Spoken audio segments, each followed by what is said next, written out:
Chapter 8. Professor had gone. Sergei Ivanovich turned to his brother. "Delighted that you've come. For some time, is it? How's your farming getting on?" Levin knew that his elder brother took little interest in farming, and only put the question in deference to him, and so he only told him about the sale of his wheat and money matters. Levin had meant to tell his brother of his determination to get married, and to ask his advice. He had indeed firmly resolved to do so.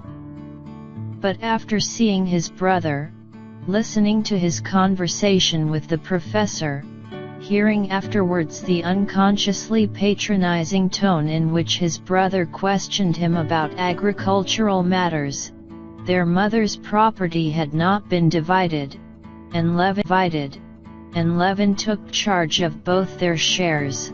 Levin felt that he could not for some reason begin to talk to him of his intention of marrying. He felt that his brother would not look at it as he would have wished him to. "Well, how is your district council doing?" asked Sergei Ivanovich, who was greatly interested in these local boards and attached great importance to them. "I really don't know." "What? Why, surely you're a member of the board." "No, I'm not a member now. I've resigned," answered Levin, "and I no longer attend the meetings." "What a pity," commented Sergei Ivanovich, frowning. Levin in self-defense began to describe what took place in the meetings in his district. "That's how it always is." Sergei Ivanovich interrupted him. "We Russians are always like that.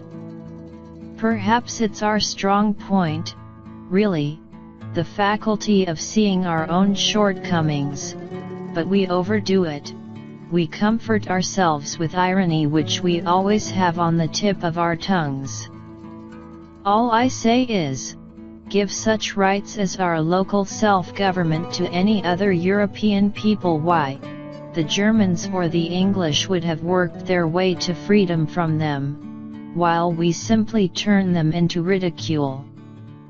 "But how can it be helped?" said Levin penitently. "It was my last effort. And I did try with all my soul. I can't. I'm no good at it." "It's not that you're no good at it," said Sergei Ivanovich. "It is that you don't look at it as you should." "Perhaps not," Levin answered dejectedly. "Oh.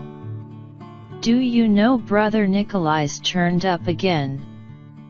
This brother Nikolai was the elder brother of Konstantin Levin, and half-brother of Sergei Ivanovich, a man utterly ruined, who had dissipated the greater part of his fortune, was living in the strangest and lowest company, and had quarreled with his brothers.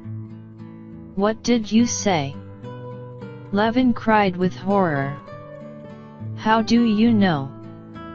"Prokofy saw him in the street. Here in Moscow." "Where is he?